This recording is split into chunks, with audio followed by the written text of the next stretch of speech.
அனைவருக்கும் வணக்கம். இந்த வீடியோவில் தமிழ் புதல்வன் திட்டம் இந்த திட்டத்தை பற்றி பார்க்கலாம். இந்த திட்டம் தொடங்கப்பட்ட நாள் 2024 ஆகஸ்ட் 9 கோவையில் தொடங்கப்பட்டது.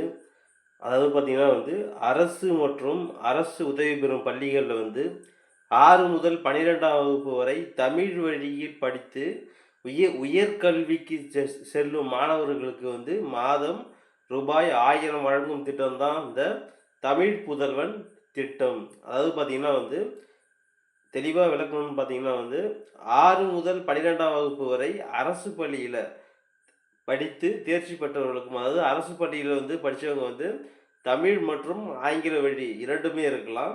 அதுவே பார்த்திங்கன்னா அரசு உதவி பெறும் பள்ளிகளில் 6 முதல் 12ஆம் வகுப்பு வரை படித்தவர்கள், அதாவது ஆங்கில வழி கிடையாது. இதில் அரசு உதவி பெறும் பள்ளிகளில் தமிழ் வழி மட்டும் 6 முதல் 12ஆம் வகுப்பு வரை படித்து தேர்ச்சி பெற்றவர்களுக்கு இந்த தமிழ் புதல்வன் திட்டமானது பொருந்தும்.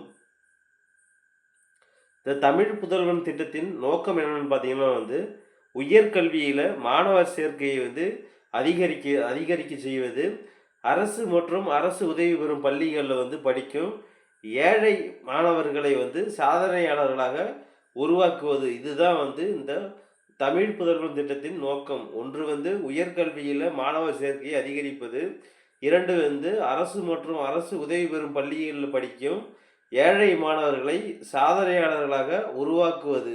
இதுதான் தமிழ் புதல்வன் திட்டத்தின் நோக்கம். அடுத்தது பார்த்திங்கன்னா 6 முதல் 12ஆம் வகுப்பு வரை தமிழ் வழியில் பட்ட படிப்புக்கு செல்லும் மாணவர்களுக்கும் தொழில் பயிற்சி பெறும் மாணவர்களுக்கும் இந்த திட்டத்தின் கீழ் நிதி உதவி கிடைக்கும்.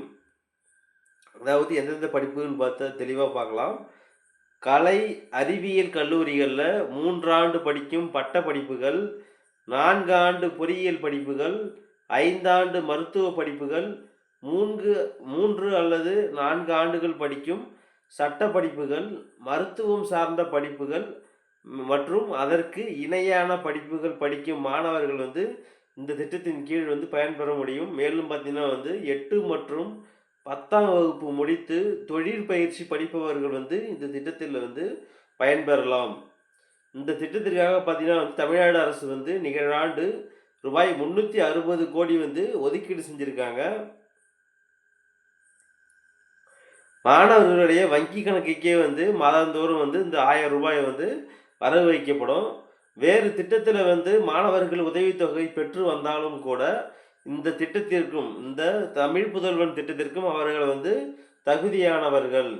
அடுத்தது பார்த்திங்கன்னா இந்த திட்டத்தை பொறுத்தவரை பார்த்திங்கன்னா ஒரே குடும்பத்தில் எத்தனை பேர் தகுதி பெற்றாலும் அவர்கள் இந்த திட்டத்திற்கு, தமிழ் புதல்வன் திட்டத்திற்கு விண்ணப்பிக்கலாம். ஒருவர் மட்டும்தான் விண்ணப்பிக்கணும் அப்படிங்கிறது இல்லை. 2, 3 பேர் இருந்தாலும் கூட அவர்களும் இந்த தமிழ் புதல்வன் திட்டத்திற்கு தகுதி உடையவராக இருந்தால் கண்டிப்பாக விண்ணப்பிக்கலாம்.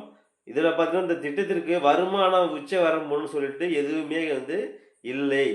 இந்த திட்டத்தின் கீழ் பயன்பெறுவதற்கு ஆதார் அட்டை அவசியம்.